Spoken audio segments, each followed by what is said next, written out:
বিসমিল্লাহির রহমানির রহিম। National skill development authority NSD এর অধীনে কম্পিউটার অপারেশন লেভেল 3 এর একটি জব অ্যান্ড স্পেসিফিকেশন শিট রয়েছে আমার সামনে। সো এটা মূলত হচ্ছে মাইক্রোসফট এক্সেলের একটি জব শিট। সো এই জব শিটের ভিতরে আমাদের এখানে একটি স্যাম্পল দেওয়া রয়েছে এবং স্যাম্পল অনুযায়ী আমাদের ইলেকট্রিসিটি বিলটা তৈরি করার জন্য বলা হয়েছে। তো সর্বপ্রথমে হচ্ছে আমরা আমাদের এই ডেমো বা স্যাম্পল অনুযায়ী আমাদের কাজটা সম্পূর্ণ করতে হবে। তো সর্বপ্রথমে হচ্ছে আমরা চলে আসি আমাদের ডেস্কটপ স্ক্রিনে। আমরা এখানে সর্বপ্রথম রাইট ক্লিক করব, দেন এখান থেকে নিউতে ক্লিক করব, দেন এখান থেকে মাইক্রোসফট এক্সেল ওয়ার্কশিট এখানে ক্লিক করব। সো যেহেতু আমরা এখান থেকে ইলেকট্রিসিটি বিল বের করব, সেই জন্য আমি এখান থেকে ইলেকট্রিসিটি বিল এটার নাম দিয়ে এই শিটটাকে সেভ করে দিচ্ছি। যদি আপনাদেরকে অ্যাসেসর মহোদয় অন্য কোনো নাম দিয়ে সেভ করার জন্য বলা হয় বা কোনো ইনস্ট্রাকশনে অন্য কোনো নাম দিয়ে সেভ করার জন্য বলা হয়, তাহলে আমরা সেই অনুযায়ী আপনারা কাজ করবেন। সো আমি কিবোর্ড থেকে ইন্টার চাপ দিই, তাহলে আমাদের নামটা হয়ে গেছে। এবার এটাকে ওপেন করি, তো আমাদের এক্সেল শিটটা ওপেন হলো। এরপর দেখব আমাদের স্যাম্পলের ভিতরে সর্বপ্রথম আমরা দেখতে পাচ্ছি এখানে কোম্পানির নামটা রয়েছে এবং এখানে কোম্পানির একটি লোগো রয়েছে। সো নাম এবং অ্যাড্রেস রয়েছে কোম্পানির, এবং এখানে রয়েছে কোম্পানির একটা লোগো, আর এখানে রয়েছে কোম্পানির নাম, অ্যাড্রেস। সো আমাদের এগুলো হচ্ছে আমাদের তৈরি করে নিতে হবে। তার আগে হচ্ছে আমাদের দেখতে হবে এখানে সর্বমোট কয়টা কলাম নিয়ে কাজ করা হয়েছে। সো আমরা কলামগুলো প্রথমে গুনবো, 1 2 3 4 5 6 7 8 9 10। সো সর্বমোট আমাদের এখানে 10টা কলাম রয়েছে। সো আমরা আমাদের ওয়ার্কে চলে আসি শিটের ভিতরে। এখান থেকে আমরা 10টা কলাম নেব, 3 4 5 6 7 8 9 10। 10টা কলাম সিলেকশন করে সেল সিলেকশন করে আমরা এখান থেকে হোম ট্যাব থেকে মার্জান সেন্টার করে দেব, তাহলে আমাদের মার্জান সেন্টার হয়ে যাবে। সো কাজটা যাতে আমরা দ্রুত করতে পারি, সেই জন্য হচ্ছে আমি এখানে আমাদের নামটা অলরেডি আমি নোটপ্যাডের ভিতরে লিখে রেখেছি, যাতে সময় না লাগে আমাদের টাইপ করার জন্য। সো আমি এখান থেকে নামগুলো দিয়ে দিচ্ছি এখানে। সো নামগুলো দেওয়ার পর দেখতে পাচ্ছি আমরা যখন বাইরে ক্লিক করতেছি এখান থেকে নামগুলো চলে যাচ্ছে, অর্থাৎ আমাদের এই সেলটাকে একটু বড় করে নিতে হবে। সো আমরা একটু বড় করে নিই। সো দেখতে পাচ্ছি আমাদের কিন্তু এটা নামটা চলে আসলো। সো আমরা এখানে ক্লিক করে এটাকে সেন্টার করে নিচ্ছি। এ পর্যায়ে আমাদের এখানে একটা লোগো ইনসার্ট করতে হবে। সো লোগোটা ইনসার্ট করার জন্য আমাদের সর্বপ্রথমে চলে যেতে হবে ইনসার্ট ট্যাবে। এখান থেকে ইনস্টেশনে ক্লিক করতে হবে, দেন ইমেজ বা পিকচার। সো এখান থেকে লোগো সিলেকশন করতে হবে, দেন ইনসার্ট। সো আমাদের সামনে এখানে লোগোটা চলে আসলো। সেই অনুযায়ী লোগোটা আমাদের যে সাইজটা দিতে বলা হবে সেই অনুযায়ী আমাদের লোগোর সাইজ দিতে হবে। সো আমরা এখান থেকে অ্যারোতে ক্লিক করি, দেন এখান থেকে এক্সপেক্ট রেশিওটাকে টিকটা উঠিয়ে দেবো, দেন এখান থেকে আমরা এটার সাইজ দিয়ে দেব। সো আমরা এটার সাইজ দেব হচ্ছে 0.70 এবং নিচে দেব 0.70। সো আমাদের লোগোটা এখানে চলে আসলো, দেন আমরা এখান থেকে পজিশন অনুযায়ী এটাকে বসিয়ে নিলাম। এরপর আমরা দেখতে পাচ্ছি নিচে এখানে রয়েছে স্যাম্পল ইলেকট্রিসিটি বিল। সো আমাদের এই লেখাটাকে আমাদের লিখতে হবে। সো আমরা এখান থেকে লেখাটাকে নিয়ে নেব, দেন হচ্ছে আমরা নিচের সেলগুলোকে আমরা একত্রে সিলেকশন করব, দেন আমরা এটাকে মার্জিন সেন্টার করব এবং এখানে আমরা লেখাগুলোকে লিখে দেব। এরপর আমাদের রয়েছে এখানে customer ID, customer name, meeting reading date, তারপর প্রিভিয়াস ইউনিট, কারেন্ট ইউনিট, তারপর consume unit, electricity charge, electricity service, bill amount, rank. So এগুলো হচ্ছে পর্যায়ক্রমে আমরা এখান থেকে এগুলো লিখে নিব। সো সর্বপ্রথমে আমি এখান থেকে কাস্টমার আইডি লিখে দিচ্ছি, কাস্টমার আইডি, তারপর হচ্ছে কাস্টমার নেম, এরপরে রয়েছে মিটিং, মিটার লেখার পরে এই একই সেলের ভিতরে দ্বিতীয় লাইন লেখার জন্য ওয়ালটা চেপে ধরে ইন্টার চাপ দিলে আমাদের নিচের সেলে লেখা যাবে। দেন আমরা লিখব রিডিং, পুনরায় ওয়ালটা চেপে ইন্টার চাপ দেব, দেন ডেট। এরপরে রয়েছে প্রিভিয়াস, পিআরভি, প্রিভিয়াস ইউনিট, এরপর রয়েছে কারেন্ট ইউনিট, এরপর দেখতে পাচ্ছি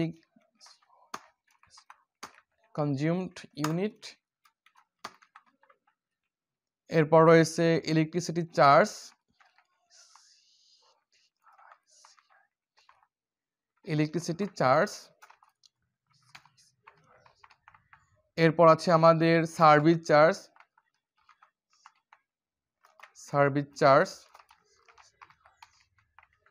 এরপর আছে আমাদের বিল অ্যামাউন্ট। এরপর রয়েছে আমাদের র্যাঙ্ক।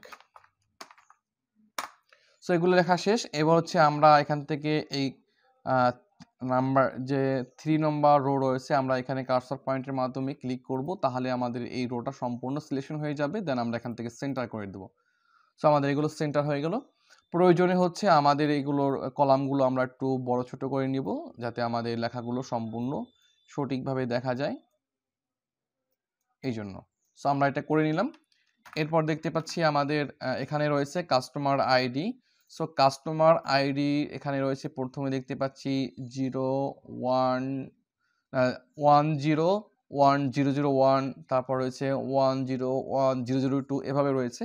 সো আমরা এখান থেকে কাস্টমার আইডিগুলো দিয়ে দেব 01101001, এরপর দেব 01101002। সো এই দুইটাকে সিলেকশন করে আমরা এখান থেকে আমাদের সর্বমোট কয়টা রয়েছে, 1 2 3 4 5, আচ্ছা 1 2 3 4 5 6। সো সর্বমোট 6 জন ব্যক্তির মিটার আইডি নম্বর রয়েছে এখান থেকে। সো আমরা এখান থেকে 6 পর্যন্ত দিয়ে দেব।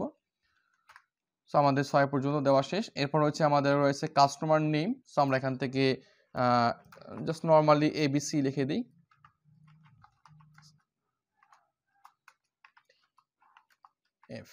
সো আমাদের কাস্টমার নামটা অলরেডি আমাদের দেওয়া হয়েছে। এরপর রয়েছে আমাদের মিটার রিডিং ডেট। সো আমি এখান থেকে যে কোনো একটা ডেট দিয়ে দিচ্ছি। সো আমাদের ডেটের সাথে কোনো আমাদের এখানে সম্পর্ক নেই। সো এখানে নর্মালি ডিসেম্বর 15, 2023, এবং এখানে কিছু নাম্বার ইন্ডিভিজুয়ালি কিছু তারিখ দেওয়া রয়েছে। সো আমরা এখান থেকে জাস্ট নর্মালি আমরা যেটা করতেছি, এখান থেকে মাউস কার্সর রেখে কিবোর্ড থেকে কন্ট্রোল চেপে ধরে সেমিকোলন প্রেস করলে আমাদের যে ডেটটা সেটা কিন্তু অটোমেটিক চলে আসতেছে। এটা হলো কিবোর্ড কমান্ড কন্ট্রোল সেমিকোলন, এটার মাধ্যমে আমরা খুব সহজে ডেট নিয়ে আসতে পারি। সো ডেটটাকে আনার পরে আমরা ডেটটাকে সিলেকশন করে নিচের দিকে ফিল করে দেব। ফিল করার পরে আমরা ডেটটাকে সিলেকশন করে আমরা চলে আসবো হোম ট্যাব থেকে। এখানে দেখতে পাচ্ছি নাম্বার ফরম্যাটিং। সো আমরা এখান থেকে অ্যারোতে ক্লিক করব, তাহলে আমাদের সামনে এইভাবে চলে আসবে। সো আমরা এখান থেকে সুন্দর করে একটা আমাদের যে ডেটের যে ফরম্যাট রয়েছে সেখান থেকে একটা ফরম্যাট সিলেকশন করে দেবো। দেন আমরা এখান থেকে ওকেতে ক্লিক করব। সো আমরা এখান থেকে কলাম সাইজটা একটু বড় করে নিই। সো আমাদের কিন্তু এখান থেকে সুন্দর করে কিন্তু আমাদের এই ডেটগুলো কিন্তু এখানে চলে আসলো। এই পর্যায়ে হচ্ছে আমরা এখান থেকে কারেন্ট প্রিভিয়াস ইউনিট যেটা রয়েছে, আমরা সেই ইউনিটগুলো এখান থেকে এন্ট্রি করে দিব। সো আমরা এখান থেকে এন্ট্রি করে দিই 6582, এরপরে রয়েছে 6582, এরপর রয়েছে 7608, তারপর হচ্ছে 21035, এরপর রয়েছে 3261, এরপরেরটা হচ্ছে 45054। সো এটা হলো আমাদের প্রিভিয়াস ইউনিটের যে সংখ্যাগুলো। এরপর হচ্ছে আমাদের বর্তমান ইউনিট যেটা রয়েছে সেটা আমরা এখান থেকে টাইপ করে দেব। তারপর হচ্ছে 67817810, এরপর হচ্ছে 211053511, এরপর রয়েছে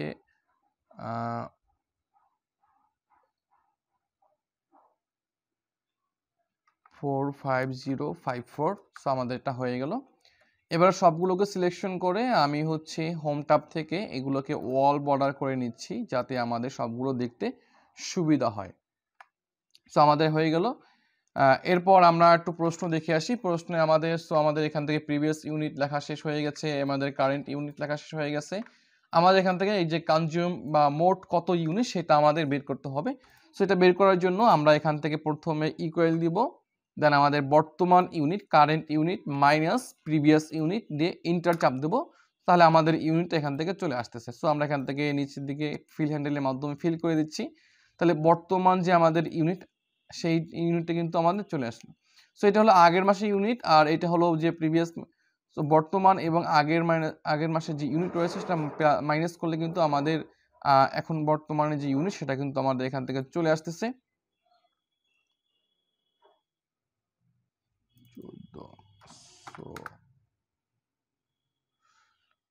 1454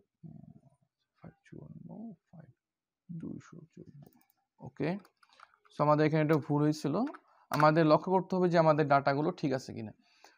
এবার হচ্ছে আমাদের ইলেকট্রিসিটি চার্জ। সো আমাদের হলো এখানে হচ্ছে আমাদের বর্তমান যে ইউনিট, সো এই মিটারের অধীনে শুধুমাত্র এই এতগুলো ইউনিট এই মান্থে ব্যবহার করা হয়েছে।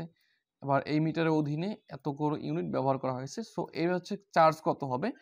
সো আমরা হচ্ছে এখান থেকে ইকুয়াল দিব, ইকুয়াল দেওয়ার পরে হচ্ছে আমাদের প্রথমে ইকুয়াল দিব, দেওয়ার পরে হচ্ছে আমাদের এই যে কনজিউমার ইউনিট রয়েছে এটার সাথে মাল্টিপল করব আমরা হচ্ছে আমাদের বিদ্যুতের ইউনিট কত। সো আমরা হচ্ছে এখান থেকে দিচ্ছি 5.75। সো পার ইউনিট হলো 5.75 টাকা করে। সো এবার ইন্টার চাপ দিই, তাহলে হচ্ছে আমাদের কিন্তু এই 199 ইউনিটে কত টাকা সেটা কিন্তু আমাদের এখানে চলে আসলো। সো আমরা ফিল হ্যান্ডেলের মাধ্যমে এটাকে নিচের দিকে ফিল করে দিই, তাহলে আমাদের সমস্ত রেজাল্টটা কিন্তু অলরেডি চলে আসবে। এরপর রয়েছে আমাদের service charge. So service charge হচ্ছে আমাদের আমরা গড়ে হচ্ছে সকলের কাছ থেকে 500 টাকা করে নিব। সো সেই জন্য আমি এখান থেকে 500 করে আমি এখান থেকে ফিল হ্যান্ডেলের মাধ্যমে এটাকে ফিল করে দিচ্ছি। তাহলে হচ্ছে আমাদের এটা কিন্তু অলরেডি চলে আসলো। এরপর রয়েছে আমাদের বিল অ্যামাউন্ট। সো বিল অ্যামাউন্টটা হচ্ছে আমাদের এখান থেকে বিল অ্যামাউন্ট যেটা রয়েছে সেটা হচ্ছে আমরা প্রথমে ইকুয়াল দিব, ইকুয়াল হচ্ছে সার্ভিস চার্জ প্লাস আমাদের electricity charge plus service charge এবং ইন্টার। সো এইটাই হচ্ছে আমাদের বিল অ্যামাউন্ট, অর্থাৎ আমাদের ইলেকট্রিসিটি চার্জ যেটা রয়েছে এবং সার্ভিস চার্জ এই দুইটার যোগফলটাই হচ্ছে আমাদের বিল অ্যামাউন্ট। দেন আমরা এটাকে নিচের দিকে ফিল করে দিই, তাহলে হচ্ছে আমাদের বিল অ্যামাউন্টটা এখান থেকে চলে আসলো। এরপর হচ্ছে আমাদের এখানে র্যাঙ্ক বের করার জন্য বলা হয়েছে। সো র্যাঙ্কটা বের করব হচ্ছে আমাদের ইলেকট্রিসিটি চার্জ এর অধীনে। সো আমরা সেই জন্য সর্বপ্রথমে আমরা এখান থেকে ইকুয়াল দিব, তারপর এখান থেকে টাইপ করব র্যাঙ্ক। সো আমরা দেখতে পাচ্ছি এখানে আমাদের র্যাঙ্ক রয়েছে, আমরা এখানে ক্লিক করব। প্রথমে দেখতে পাচ্ছি র্যাঙ্কের অধীনে প্রথমে রয়েছে নাম্বার। সো নাম্বারটা হচ্ছে আমাদের প্রথম যে সেলটা রয়েছে ইলেকট্রিসিটি চার্জ এটা। দেন আমরা কিবোর্ড থেকে কমা দেব। এরপর রয়েছে রেফারেন্স। সো রেফারেন্সটা হচ্ছে আমরা এখান থেকে এই রেঞ্জটাকে সিলেকশন করে দেব। সিলেকশন করার পরে এই যে G4 থেকে G9 পর্যন্ত এটাকে সিলেকশন করে আমরা কিবোর্ড থেকে F4 বাটন চাপ দেব, তাহলে হচ্ছে আমরা আমাদের এই রেফারেন্সটাকে লক করে দিলাম। এরপর হচ্ছে আমরা কমা দেব। আমরা এখানে বলছে ডিসেন্ডিং আর অ্যাসেন্ডিং, আমাদের প্রশ্নে উল্লেখ করা থাকবে যে আসলে র্যাঙ্কটা ডিসেন্ডিং আকারে হবে না অ্যাসেন্ডিং আকারে হবে। যদি নর্মালি আমরা এটাকে ইন্টার প্রেস করি তাহলে হচ্ছে আমাদের এখান থেকে ডিসেন্ডিং আকারেই হবে, অথবা আমরা যদি 0 করে দিই তাহলে ডিসেন্ডিং হবে। যদি আমাদের ইন্ডিভিজুয়াল বা নির্দিষ্ট করে বলা হয় যে আমাদের অ্যাসেন্ডিং করতে হবে, তাহলে আমরা এখান থেকে অন করব, কিবোর্ড থেকে অন লিখে দেবো, তাহলে অ্যাসেন্ডিং হয়ে যাবে। সো আমরা এখান থেকে 0 করে ব্র্যাকেট ক্লোজ করে ইন্টার দিচ্ছি, তাহলে আমাদের র্যাঙ্ক হচ্ছে এটা 3 নম্বর র্যাঙ্কে চলে আসলো সার্ভিস চার্জের ভিত্তিতে। দেন আমরা এটাকে সিলেকশন করে ফিলের মাধ্যমে সমস্তটাকে পূরণ করে দিচ্ছি। সো আমাদের রেজাল্টটা কিন্তু সম্পূর্ণ বের হয়েছে। সো আমি কিন্তু এই কাজটা সম্পূর্ণ করতে পেরেছি। এরপর দেখতে পাচ্ছি আমাদের এখানে রয়েছে VLOOKUP, দেন এখানে রয়েছে কাস্টমার নেম এবং আইডি, এটা রয়েছে আমাদের। সো আমরা VLOOKUP এর মাধ্যমে আমরা সার্চ করব কিভাবে আসলে আমরা কাস্টমার আইডি বা আমরা এগুলো খুঁজে বের করতে পারি। সো আমরা চাচ্ছি যে আমরা এখান থেকে কাস্টমার আইডি বা এটাকে খুঁজে বের করব। সো আমরা এখান থেকে প্রথমে হচ্ছে দুটো সেল মার্জ করে নিই, দেন আমি জাস্ট নর্মালি VLOOKUPটা লিখে দিই আমি এখান থেকে।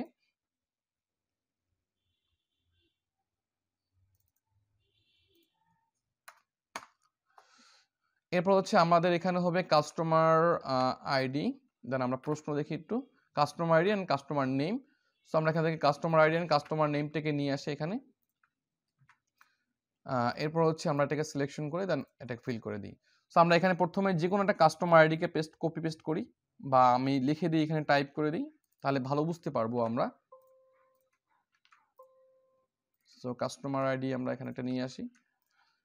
এরপর হচ্ছে আমাদের যেটা করতে হবে, আমাদের যে কাস্টমার নেম এখানে আমাদের ইকুয়াল দিতে হবে, দেন আমাদের টাইপ করতে হবে ভি লুকআপ, দেন আমাদের ব্র্যাকেট ওপেন করতে হবে, তারপর দেখতে পাচ্ছি আমাদের রয়েছে ভি লুকআপ, প্রথমে রয়েছে lookup value. So lookup value হচ্ছে আমাদের কাস্টমার আইডি এইটা, দেন আমরা এটাকে F4 এর মাধ্যমে লক করে দেব। দেখতে পাচ্ছি আমাদের কলাম এবং রোর সামনে আমাদের ডলার সাইন চলে আসলো, তার মানে এটাকে ফিক্সড হয়ে গেল। দেন কমা, এরপর দেখতে পাচ্ছি table array. So table array হচ্ছে যেহেতু শুধুমাত্র আমরা এই কাস্টমার আইডি এবং কাস্টমার নেম নিয়ে কাজ করতেছি, সেজন্য আমাদের টেবিল অ্যারে এতটুকু হবে। যদি আমাদের আরও বেশি নিয়ে কাজ করতাম তাহলে আমাদের রেঞ্জটা আরও বেশি হতো। এরপর হচ্ছে আমরা F4 চাপ দেবো, তাহলে আমাদের এটাও ফিক্সড হয়ে যাবে। দেন কমা, এরপর দেখছি কলাম ইন্ডেক্স নাম্বার। সো এটা মূলত হচ্ছে প্রথম হচ্ছে কাস্টমার আইডি আর তারপর হচ্ছে কাস্টমার নেম। তাহলে আমরা যেহেতু এরিয়াটাকে সিলেকশন করলাম, তাহলে আমাদের এখান থেকে কলাম ইন্ডেক্স নাম্বার হলো 2। সো আমরা এখান থেকে 2 দিয়ে দিই, দেন কমা। সো আমাদের বলছে এখানে ট্রু আর ফলস, অর্থাৎ অ্যাপ্রোপ্রিয়েট ম্যাচ আর এক্সাক্ট ম্যাচ। সো আমরা 0 করে দিই, তাহলে আমাদের এক্সাক্ট ম্যাচ চলে আসবে। সো আমরা এখান থেকে 0 করব, ব্র্যাকেট ক্লোজ করে ইন্টার দেবো, তাহলে আমাদের নেমটা কিন্তু আমাদের এখানে চলে আসলো।